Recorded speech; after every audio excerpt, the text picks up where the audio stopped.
Okay, so we are starting with the unit number 1, Introduction to Database. First, we will have a general introduction to the database. First of all, we are going to learn the basic concepts so that you will get the familiar with the course. That is, first we are going to learn what is meant by data, then what is information, and what is called as knowledge. After this, we will have a data information processing, how it is processed, that we are going to learn. Then we learn what is database and what is DBMS. And after this, we will have some real-time examples to understand the use of database in real time. And then file-based approach with disadvantages and database system with its advantages and applications. I request all participants to mute your audio.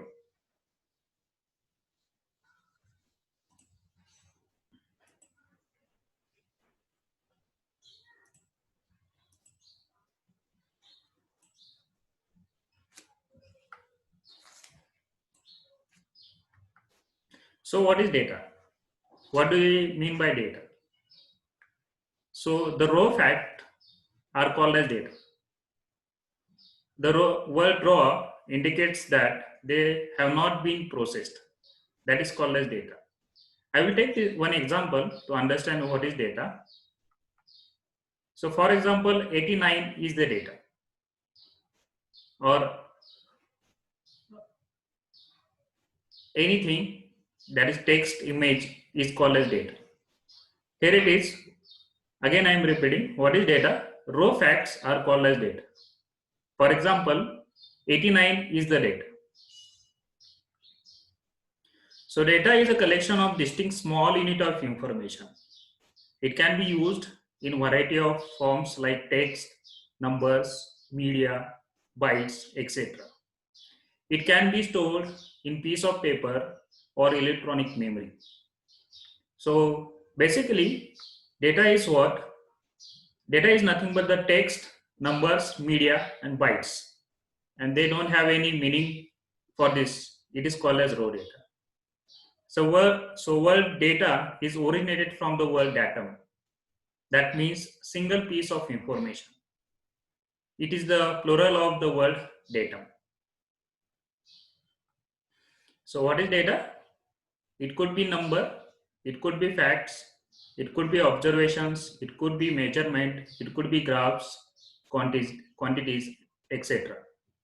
So keep in mind, what is data? Data is nothing but the raw facts are called as data. They don't have meaning. For example, 89. You don't know what is 89. That is the data. It is the numerical form. You could have facts, quantities, observations, measurements, graphs, etc. So this is called as data.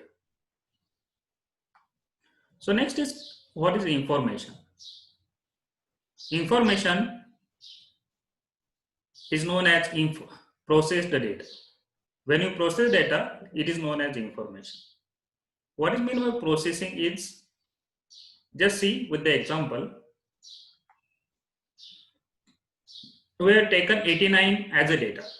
If I say 89 marks, then it becomes information. We are adding meaning to this data. 89, it could be marks. If I say 89 roll number, then it becomes roll number. And then it is information. Try to understand the difference between data and information. Data is a raw fact, whereas information is having some information to that data. Previously we have seen 89 is the data, whereas now if I say 89 marks, it becomes information. Information is organized or classified data which has some meaningful value for the receiver. Keep in mind, through information you will get some meaning for the data. That it is called as information. So here it is, the raw data is input and then it is processed. After processing, you are adding some value to this data, and this data becomes your information. So this is called as information.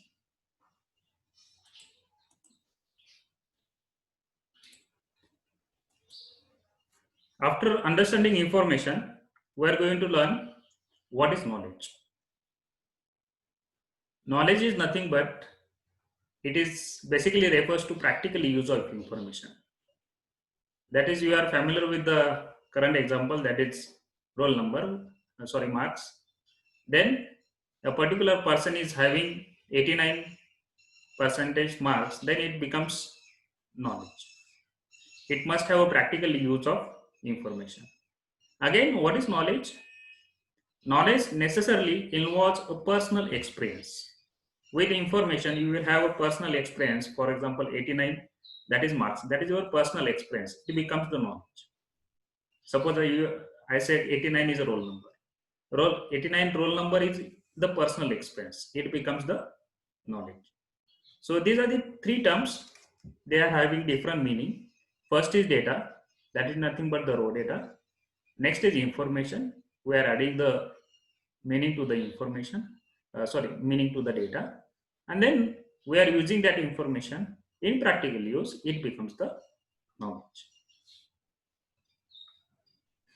So how your data is or information is processed?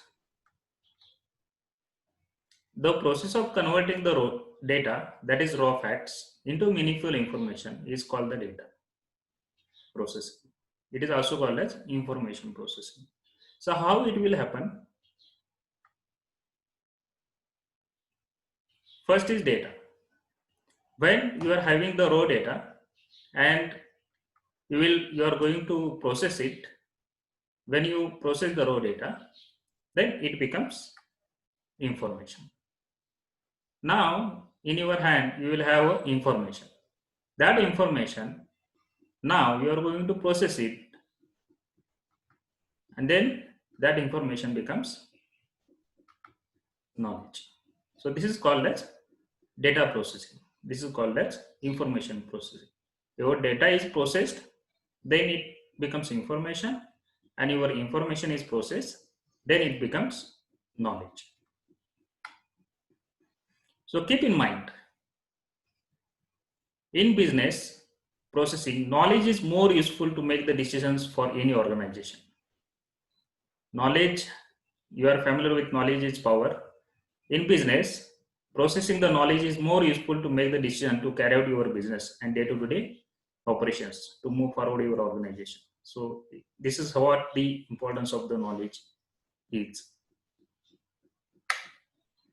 So what is the difference between data and information?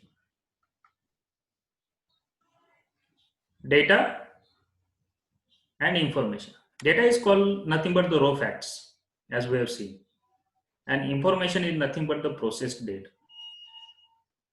Next is data is unorganized form. There is no organization of data. It is in any form. It could be number, it could be text, it could be image. Don't have organization. Whereas information is in organized form. Okay, take one example. Suppose 89 is a mark. 89 is only the unorganized form. Suppose 89 percentage marks is nothing but the organized form. Each student having different marks. It is in organized form. Next, data doesn't help in decision making process, whereas information helps in decision making process. Your data become information only when you are applying meaning to the data. So next is what is database?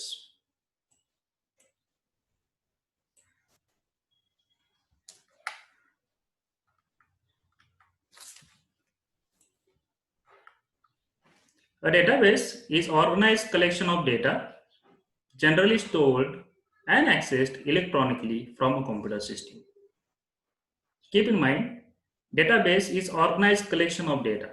It is generally stored and accessed electronically from a computer system.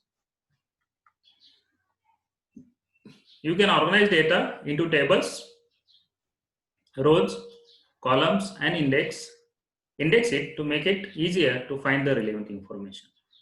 We are going to see the different tables, rows, columns, and index in this course. Once we go through that content, you will get familiar with all these terms.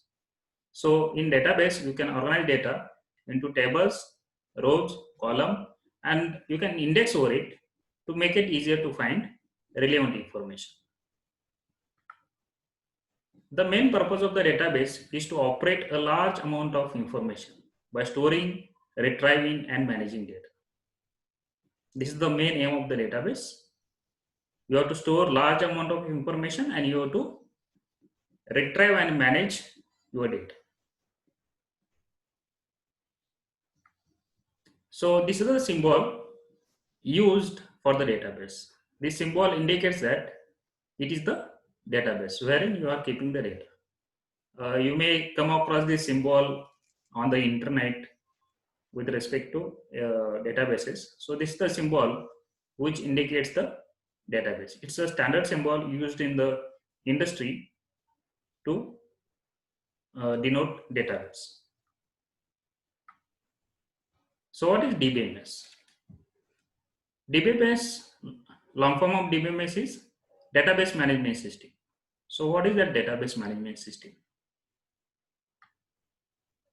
A database management system is a software designed to store, retrieve, define, and manage data in a database.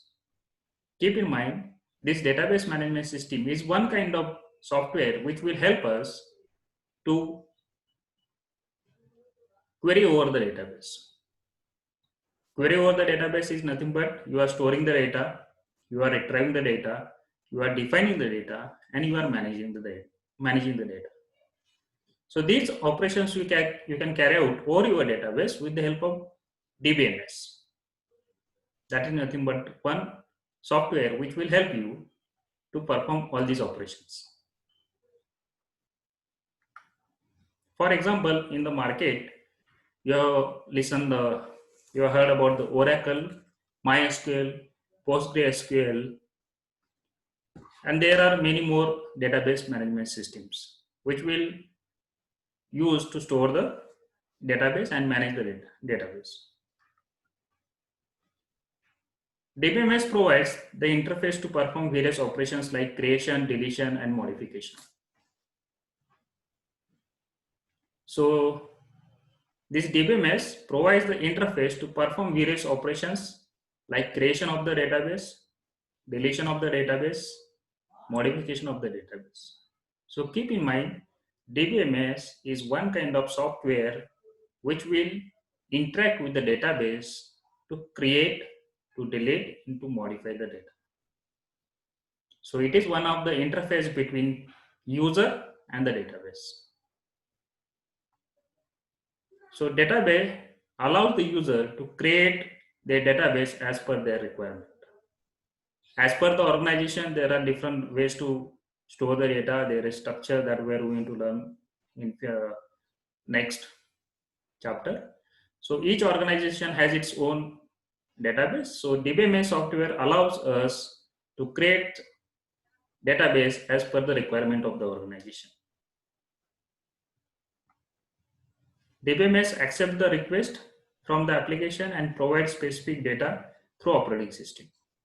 So it accepts all the requests from the application and provides specific data through the operating system. DBMS contains the group of programs which act accordingly to the user interaction. So actually DBMS is one kind of software, nothing but it is the list of programs. When incoming request comes to the DBMS, appropriate program will be executed and accordingly task is carried out and output is given to you. Next important thing is that it provides security to the database. This DBMS software provides the security to the database, and it's very important to have your data secure. Keep in mind, I will take one example here. Suppose in the banking system, you are using the online banking system, or you are using Google Pay, various online platforms are there to carry out the banking transactions. Suppose if there is no security, suppose there is no security in any application, no one is going to use that application. This is the importance of the security. Until and unless we have security for our data, we are customers are not going to use our system. So security plays very important role in the database. It's not only in the banking sector. In any database system, we need to have a security.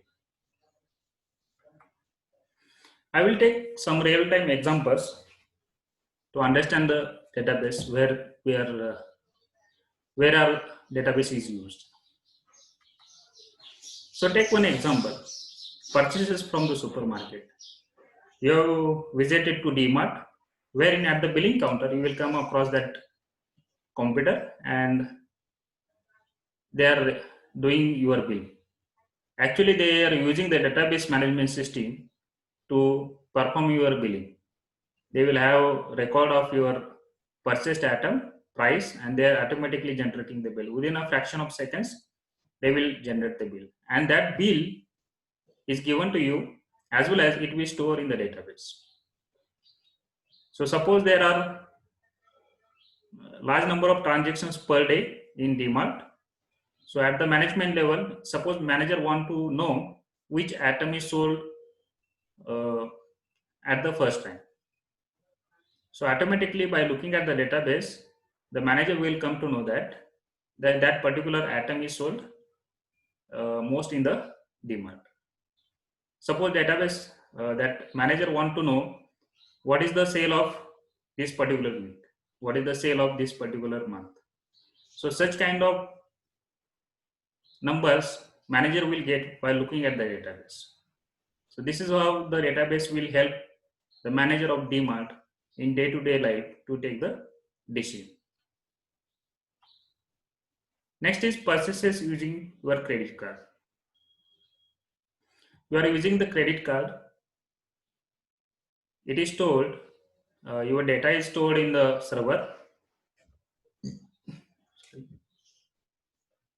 And when you perform any transaction, automatically your amount is debited and it is credited to particular seller, and your task is completed.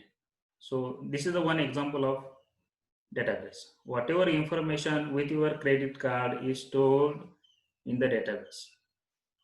When you perform the operations, your card gets connected to that database. It will retrieve the data, it will perform the transaction, and then it will close the connection. So this is the one example of database. Next example is booking a holiday at travel agents. For example, on any websites, you are having your profile with your name, address, phone number, and so on, and you are traveling a particular, you are booking a holiday by using a travel agent. So this is how, again, whatever information you are having, they are stored in the database. Your holiday dates are stored in the database, and then they will confirm your booking.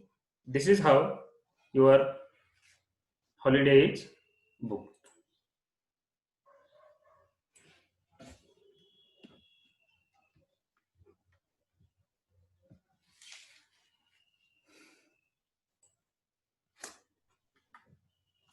Using the local library. In library, all the books information is stored in the database. I will take example of our library.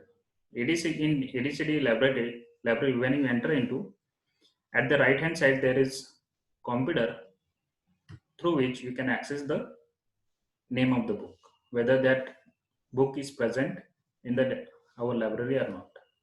So what they have did, they have maintained the library database into that computer system. They have collected all the book information, they have inserted into the database, and it is available to the student. So what student will do? Student will go to that computer. It will open the user interface. The student will enter the name of the book which you want to know whether that book is present in the database or not, in the library or not. Then that book will be searched in the database. If it is present, the database will show you the detailed information of that book.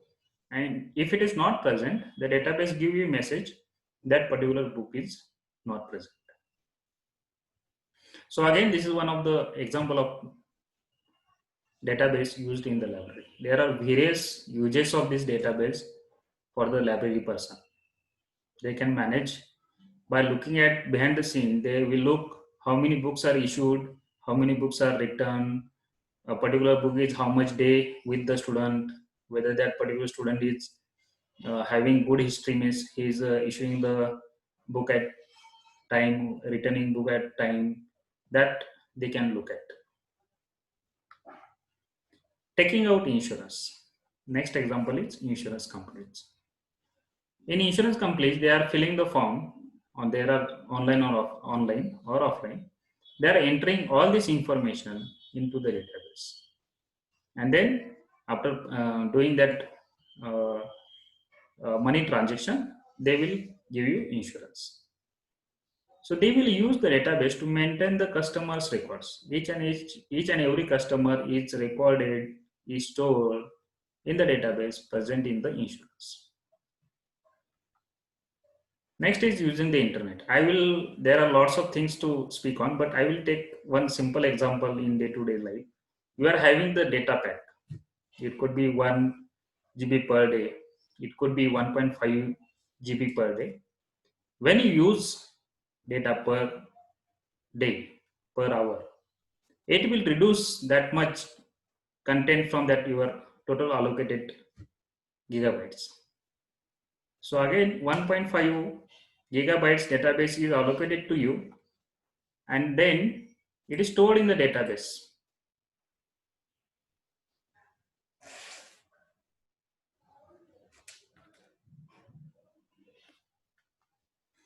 Am I audible? Someone is saying it's. Just raise your hand, I will unmute you.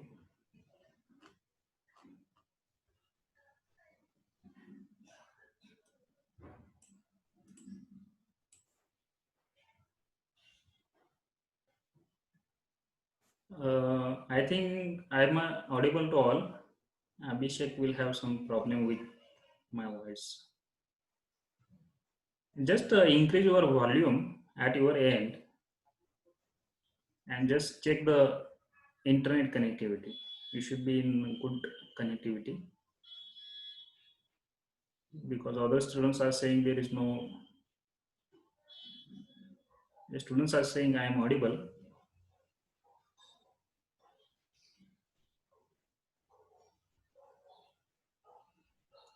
Uh, just increase your volume at your end. Sometimes what will happen, only 2-3 students will get cutting voice, and other are getting good voice.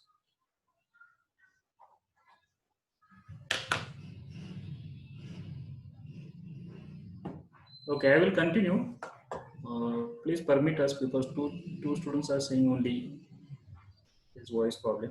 Just check your internet connection and increase your volume. Other are fine with my voice. Okay, I am going to continue. Next example is studying at university. In the university, we will have a database of all the students, and I will take one example. You are allocating one URN number. So with that URN, in the ADCT, we have a database with your all information. That is your first name, last name, and then your address, phone number, parent information, your class, year. All this information is stored in the database with your URN number, and that we are going to use to do the day-to-day transactions. Means enrolling the student for a particular course, enrolling the students for the particular year, and filling the examination forms, etc. So such kind of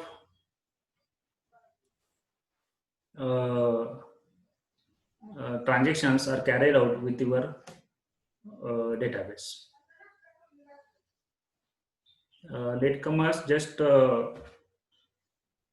mention your roll number in chat box for attendance.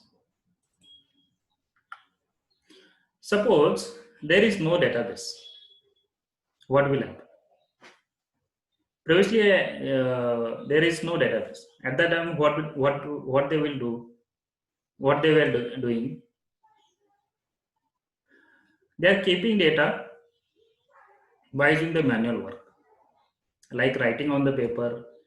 They are having the ledger. If you go through the some banking persons, old person, they are keeping their day-to-day information in the ledger. So it's very hectic task to keep all the records on the paper in the book, as well as it will be very hectic to carry out the information from that data. Within a fraction of seconds, that information is not read out from that ledgers. We have to do the manual work, and then we will produce the information. So it will be a very hectic work for at that time. So to reduce this, when computer come into the picture, what happened? They are using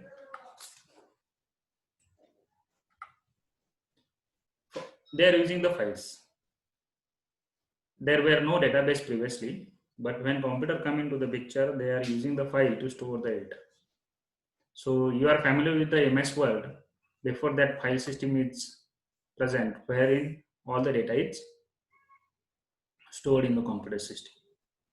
So instead of using the ledgers, notebooks, and paper, they are using the computer files to store the data.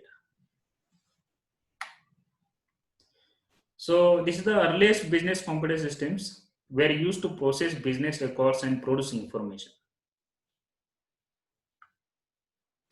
They were generally faster and more accurate than equivalent manual system. Previously, data is stored on the computer system by typing in the files, and then they are accurate and equivalent to your manual system. While in writing the ledger, instead of writing the ledger, you can write it into a computer system in the file. This system store group of records in separate files, and so they were called file processing system. Whatever information they are storing in the file system, and it is called as file processing system. And overall, this is called as file oriented approach. So there are some disadvantages of the file oriented system.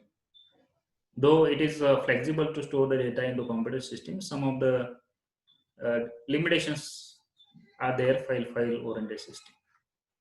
First is data redundancy and inconsistency.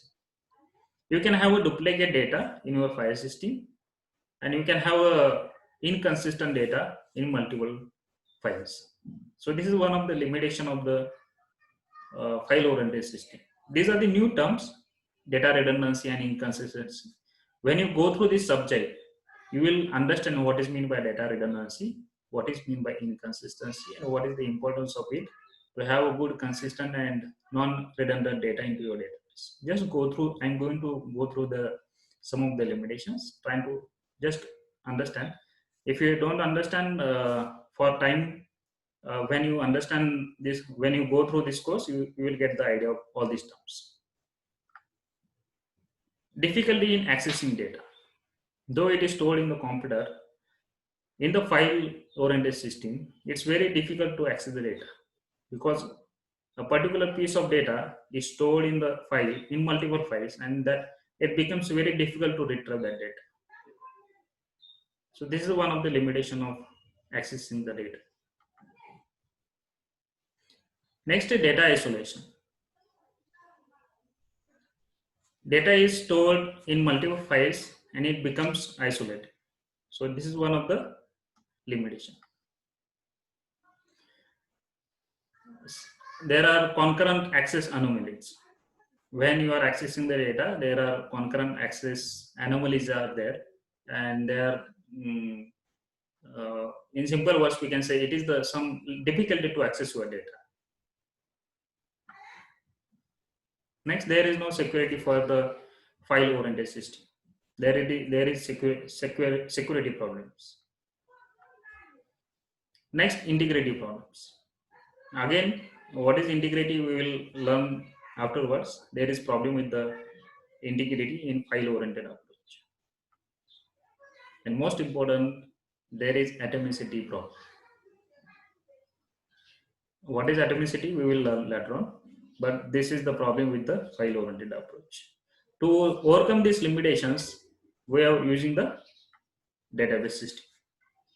Now we are come to the database system. So what is database system? A database is shared collection of logically related data and description of these data designed to meet the information needs of an organization. It is called a database. Keep in mind, it is a shared collection of logically related data and description of these data designed to meet the information needs of an organization. This is called as database. Next is database management system, that is DBMS. It's a software system which is used to enable users to define, create, maintain, and control access to the database. It is called as DBMS. We have seen this one. Next, database systems typically have high cost and they require high-end hardware and configurations. And next is application program interact with the database by issuing appropriate request, typically using a SQL statement. So combination of all these things is your combination of database plus database management system and application program is called as database system. It is a collection of, or it is a combination of database management system, and application programs.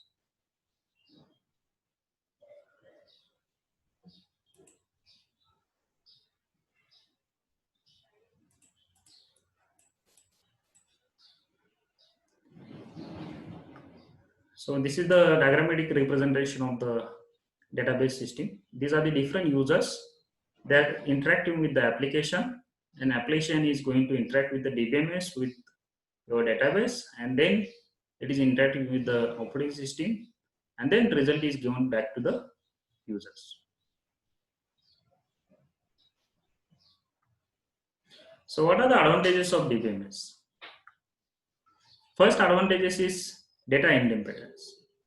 Whatever data you are keeping, it is independent with each other. You can retrieve the data easily. There is no need to have dependency in database. Next is efficient data access. You are storing the data in the DBMS system properly with systematic approach. It allows us to retrieve the data efficiently. Data integrity and security. You can have data integrity in DBMS, as well as the DBMS software will provide the security to your database. You can access the data concurrent, as well as you can have crash recovery. The next is data administration. With the help of DBMS, there is one administrator to the data. You can do the administration of your data. It will reduce application development time. There is built-in system. Once you have ER diagrams and you can create the tables, that you can build your database system. So it will reduce the development time. So there are some limitations or disadvantages of the DBMS. Complexity. It is behind the scene, it's a bit complex. Then it requires a large amount of size to store the data. It's actually basically depends on your organization data. If suppose you require a small amount of data, it's fine. If your organization require large amount of data, that much space you need to have. Then cost of DBMS softwares. All the DBMS softwares are having too much cost. It is one of the limitations. Additional hardware cost required if suppose you are going to perform high-end software. The cost of conversion, one database to another database, we will see it later on. Then performance, you need to have a good hardware configuration to perform it better. But nowadays there are good DBMS softwares within a limited hardware, they can perform better. Then high impact of failure. Everything is present in one database. If database is gets failed, then its impact is very high because everything is present in database, and if there is failure, then it will have some impact. But apart from this disadvantages, still database is very good software to use, and it is nowadays used in every sector of your life.